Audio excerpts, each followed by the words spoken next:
Hello বন্ধুরা, কেমন আছো তোমরা সবাই? আশা করি অনেক অনেক ভালোই আছো।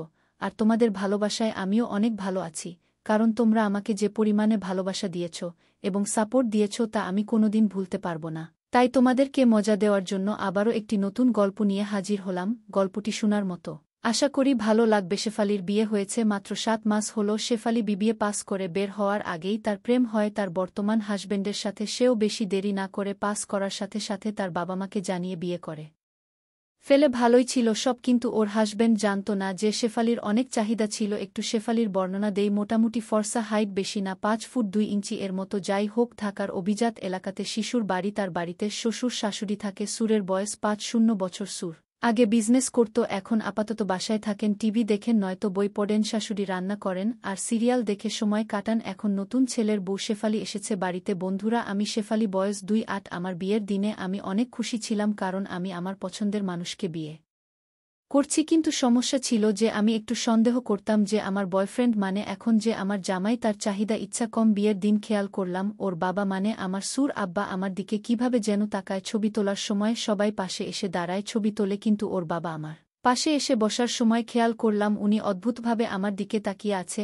আমি ক্যামেরা দেখে আর কিছুই বললাম না, ভাবলাম এটা কিছুই না। পরে সবাই ছবি তোলার জন্য আমার পাশে ওর বাবা, আর ওর বাবার পাশে ওর মা বসল, আর আমার জামাই এর পাশে আমার বাবা মা বসল। ছবি শেষে উঠে যাওয়ার সময় ফিল করলাম যে আমাকে কেউ খোঁচা দিল, তারপর ওইখানে একটা ধাক্কা দিল। এত ক্যামেরার সামনে আমি কিছুই বুঝতে দিলাম না। তারপর দেখি আমার শ্বশুর আব্বা আমার পিছনে। বিয়ের বাকিটুকু সময় আর কোনো সমস্যা হলো না। আমি শ্বশুর বাড়ি চলে আসলাম। আমি শিশুর বাড়ি আসার 7 মাস কেটে গেল। আমি এখন চাকরি করি না বলে বাসায় থাকি আর শাশুড়িকে সাহায্য করি। হাজবেন্ড মাঝে মাঝে সময় দিত, গল্প করত, কিন্তু ওই ব্যাপারে তেমন জমে ওঠে না। আমার সুর তো প্রত্যেক দিন সকালে আমার হাতে বানানো চা খাবেন ইচ্ছা করে উনি চামচটা নিচে ফেলে দেন, তারপর বলেন, বৌমা চামচটা তুলে দাও। এই সময় উনি অদ্ভুতভাবে তাকিয়ে থাকতেন, কিন্তু শাশুড়ি আম্মা থাকলে এই কাজ করেন না। মাঝে মাঝে চশমা নিয়ে ও এই কাজ করেন বলে রাখা ভালো। শ্বশুর আব্বা বলেন যে উনি চশমা ছাড়া কিছু দেখেন না। কিছুদিন আগে আমার শাশুড়ি সকালে বাজার করতে বের হন। আমার সুর বাসায় ছিলেন। আজকে উনার মেজাজ খারাপ ছিল, কারণ তার চশমা ভেঙে গেছে। এই জন্য শাশুড়ি আম্মা উনাকে বাজারে নিলেন না, বললেন যে শেফালি তোমার সুর বাসায় থাক, উনি চোখে কিছু দেখছে না, তার চশমাটা ঠিক করে আনি।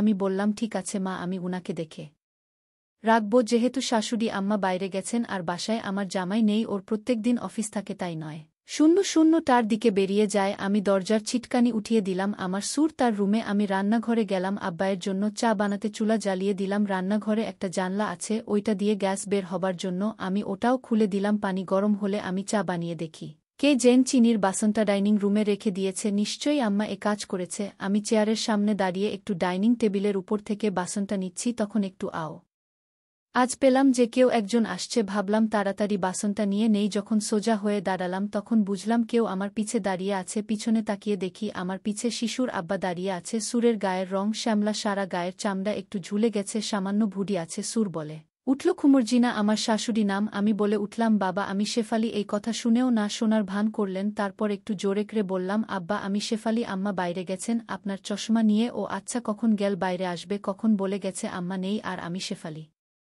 এটা জানার পর বললেন, এই চা কি আমার জন্য বৌমা? আমি বললাম কি জি বাবা। গিয়ে এইটা বলে আমি ঘুরে দাঁড়ানোর চেষ্টা করলাম। এইবার তিনি চেয়ারের হ্যান্ডেল ছেড়ে দিয়ে ওই হাত দিয়ে চা এর কাপটা নিলেন। চায়ের কাপটা নিয়ে একটা চুমুক দিলেন আর বললেন, এই বৌমা চা, এই দুধ কম হয়েছে। এই কথা বলে দেখি উনি একটু একটু হাসছেন। বললেন, কি ব্যাপার শেফালি, তুমি তো একেবারে ঘেমে গেছো। তার মানে উনি চশমা ছাড়াও দেখতে পান সবকিছুই। তখনই ক্রিং ক্রিং দরজার বেল বেজে উঠল। আমার সুর রুমে চলে গেলেন দরজা খুলতে যাব, তখন আবার বেল বেজে উঠল। দৌড়ে গিয়ে দরজা খুললাম, দেখি শাশুড়ি আম্মা এসেছে। উনি বল, কি ব্যাপার শেফালি, সব কাজ করে ফেলেছ নাকি? এত ঘেমে গেছো যে? তোমার সুর কোথায়? বললাম কি বাথরুমে গোসল করতে গেছেন। এরপর অনেক দিন কেটে গেল। লকডাউন এর জন্য সবাই বাসায় থাকত। যাই হোক, অনেক দিন চলে গেল, কেউ বাসার বাইরে যায় না, ঘুরতে যাওয়া হয় না দেখে আমি একটা কমলা রঙের শাড়ি পরলাম, কিন্তু আমার হাজবেন্ড আমাকে তেমন পাত্তা দিল না। আমার সবাই দুপুরের খাবার খেয়ে যার যার রুমে চলে আসলাম। বিকাল 5টার দিকে আমি বললাম আমার হাজবেন্ডকে, চলো না একটু ছাদে ঘুরে আসি। আমার হাজবেন্ড বলল তার নাকি 2 ঘন্টার মিটিং আছে। আমি মন খারাপ করে একা একা যাব বলে রেডি হলাম। মেইন দরজা দিয়ে বের হবার সময় সুর আব্বা বলল, কুশেফালি ছাদে যাচ্ছ? জি আব্বা। ও একা একা? জি আব্বা, ওর নাকি মিটিং আছে, ও একা যাওয়া ঠিক না ছাদে। আমি যাই তো আমার সাথে। তখন দেখলাম যে শাশুড়ি আম্মা ঘুমাচ্ছে, উনি আজকে একটা কলার আলাছায় রঙের শার্ট পরেছেন আর চেক চেক লুঙ্গি, আমি আর উনি উঠা শুরু করলাম সিঁড়ি দিয়ে, উনি আমার পিছে। আমরা থাকি 1 তলায়, কিন্তু ছাদ হলো 12 তলায়, আশেপাশে তেমন কোনো বিল্ডিং নেই। এবার ছাদের দরজা খুলে ছাদে উঠলাম। ছাদের একদিকে ফুলের গাছ লাগানো, কাপড় মেলা কিছু, অন্যদিকে একটা ছোট্ট ঘর যাচ্ছে, ওইখানে ছাদের টুকিটাকি জিনিস রাখা হয়। এই দরজার চাবি আমাদের কাছেই থাকে, কারো লাগলে আমাদের কাছে থেকে নিয়ে যায়। আমরা ছাদে উঠে হাঁটাহাঁটি করলাম 9 মিনিট, তারপর আব্বা বলল খুশেফালি চলতো। ওই রুমে কি কি আছে দেখি, অনেকদিন দেখা হয় না বলে আমাকে ওই ছোট রুমের দিকে নিয়ে গেল। রুমটাই টিনশেড, আধা পাকা। আমি ভিতরে ঢুকে দেখি একদিকে সিমেন্টের কিছু বস্তা রাখা, কিছু ভাঙ্গা চেয়ার রাখা, অন্যদিকে একটা তোষ আর একটা বালিশ রাখা, দুইটা ময়লায় প্রায় কালো হয়ে গেছে। আমার সুরতোষক এর দিকে এগিয়ে গেল, বল কু এইগুলা আবার কে রাখলো ই বলে দাঁড়িয়ে রইল। আমি একটু এগিয়ে গেলাম, তখন উনি উনার চশমাটা উনার শার্ট আর পকেট থেকে নিচে ফেলে বললেন, শেফালি একটু তুলে দিবে? আমি উনার চশমা তুলে দিলাম। উনি বললেন, তোমার কাছে একটা জিনিস চাইব, দিতে পারবে?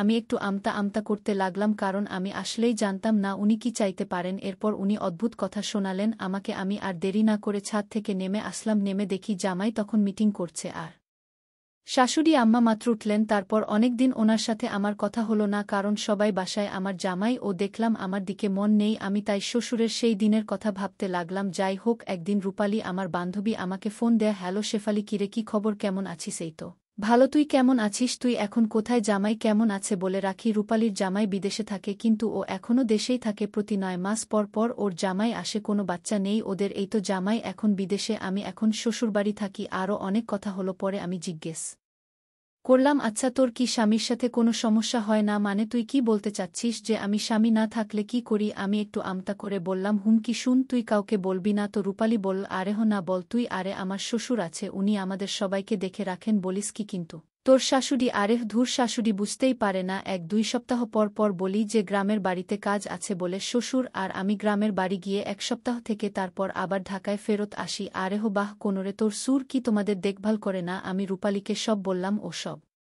শুনে বল, বাহ ভালোই তো, তাইলে একটু সমস্যা হলো বাসায় শাশুড়ি আর জামাই সারাদিন থাকে, এইটা একটা সমস্যা। আমরা ঢাকাতে আসলে এই সমস্যা হয়। এক কাজ করলে কেমন হয়, তুই তোর শ্বশুরকে নিয়ে আমাদের সাথে গ্রামের বাড়িতে আয়, তোদের একটা রুম দিয়ে দিলাম। এই কাজ করা যায় কিন্তু তোদের সমস্যা হবে না তো? আরেহ না, একটা তারিখ ঠিক কর, আমরা একসাথে যাব। ঠিক আছে? আচ্ছা ঠিক আছে রে, আমি তাইলে আমার সুরকে বলি, ওকে পরে কথা হবে আবার। আচ্ছা তাইলে আমাকে তারিখ জানিস? বলে রূপালী রেখে দিল। এই জিনিসটা ভালোই হয়, গ্রামে গিয়ে শান্তিতে কয়েকদিন ঘোরাঘুরি করে আসা যাবে। এই কথা ভাবতে ভাবতে রুম থেকে বের হয়ে দেখি শাশুড়ি আম্মা গোসলে গেল আর জামাই ল্যাপটপ নিয়ে বসল, মানে অফিসের কাজ করবে।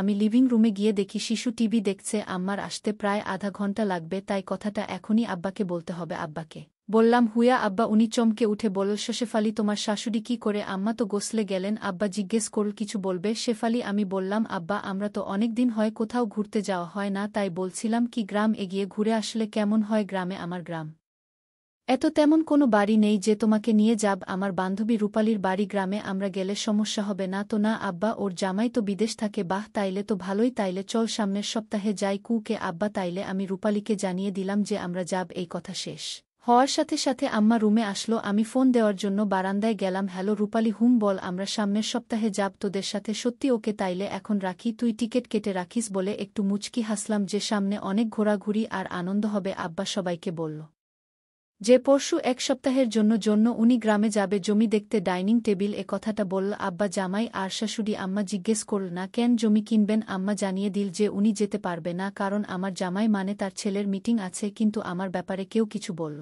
না। আমি মন খারাপ করার ভান করলাম। কিছুক্ষণ পর জামাই এসে বলল যে আমি যদি চাই তো আব্বার সাথে যেয়ে 1 সপ্তাহ ঘুরে আসতে পারি। আমি তো খুশি হয়ে গেলাম। শাশুড়ি আম্মাও কিছু বলল না। আমি রূপালীকে ফোন দিলাম, হ্যালো রূপালী। হ্যালো হ্যালো শেফালি বল, এই কবে যাব? টিকেট কাটছি তো। কালকের জন্য কয়টায় লঞ্চ ছাড়বে? 7টার দিকে। তোরা 6:30টার মধ্যে চলে আসিস। ওকে, কালকে দেখা হবে, বাই বাই। ফোনটা রেখে আমি রুমে যাওয়ার সময় সুর আব্বাকে বললাম যে কালকে লঞ্চ। উনি বলল রেডি থাকবেন। ওই রাতে ঘুম হলো না, সকালে উঠেই গোলাপি জামাটা পরলাম, তারপর একটা চাদর জড়িয়ে নিলাম সবার কাছে, বলে বের হব। দেখি আব্বা গাড়ির সামনে দাঁড়ানো। উনি আজকে সাদা পাঞ্জাবি আর পায়জামা পরেছেন। জামাই আর শাশুড়ি আম্মা বিদায় দিলে গাড়ি নিয়ে সদরঘাট আসলাম। গাড়িতে দুইজন, কোনো কথাই বললাম না। সদরঘাটে এসে রূপালীকে ফোন দিলাম ওর কথামতো লঞ্চের কাছে গেলাম একটা বিরাট দোতলা লঞ্চ দেখে মনে হয় ৫ তারকা হোটেল ড্রাইভার ব্যাগ ২টা লঞ্চে তুলে চলে গেল আমরাও লঞ্চে উঠলাম রূপালীর কথামতো লঞ্চের দোতলার কেবিন ১০০৫ এর সামনে গেলাম গিয়ে দেখি রূপালী ও চাদর গায়ে একটা